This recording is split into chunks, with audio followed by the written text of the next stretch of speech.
The little engines were busy clearing their railway of leaves and broken branches. Peter, Sam and Rusty often worked together. One day, Rusty helped Peter, Sam to a water tower. And once there, whistled goodbye. Peter, Sam felt much better after his long drink, but the trucks were bored. "Let's break away," they giggled. Their loads were heavy and the couplings old. One snapped.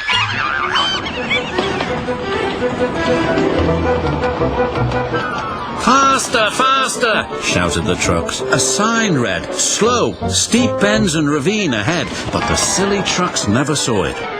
Then it was too late.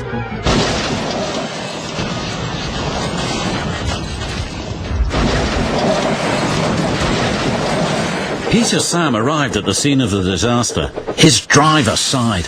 "This was our fault, we didn't secure them properly. We'll have to get help to pull them out. The Fat Controller will be very annoyed." And he was. "You will shunt trucks in the yards till I can trust you again." Duncan was delighted with Peter, Sam's dilemma. "Fancy no securing your trucks on a hill. They'll come back to spook you in your special funnel." "Woo, woo, woo!" "And who's to say that you're not afraid of ghosts?" snapped Rusty. "Pah! Ghosts! Things that go bump in the night are rubbish." "Well, I'll tell you a story that'll make your funnel quiver," Rusty said. A long time ago, a little engine was returning home. It was a misty moonlit night. As the engine crossed the old iron bridge, he suddenly lost control and plunged over the side into the swamps below.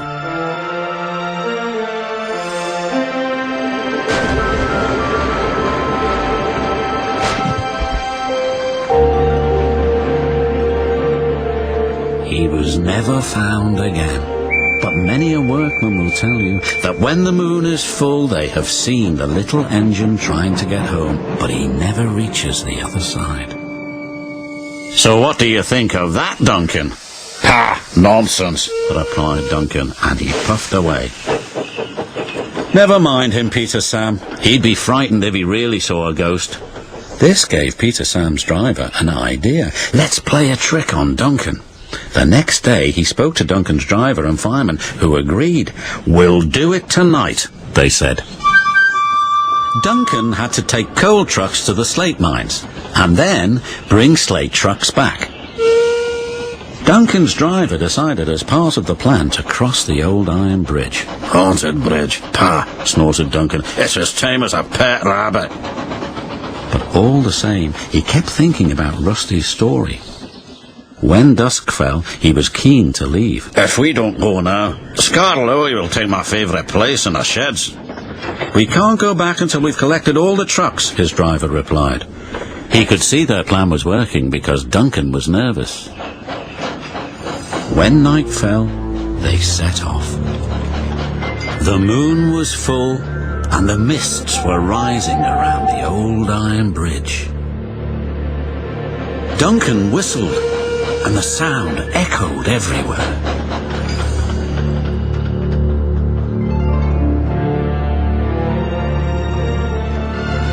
Then ahead, he saw flickering lights.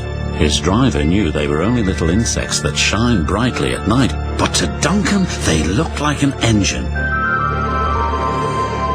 Next, his driver secretly threw a rock from the cab into the ravine below.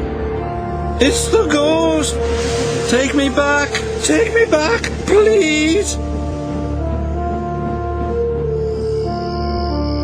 When Duncan reached the safety of his shed, he closed his eyes tightly. "Spooked, are you, Duncan?" laughed his driver. "No," wailed Duncan, "I'm asleep," and refused to open his eyes. He did, though, when he thought his driver wasn't looking, just to make sure that he was still there.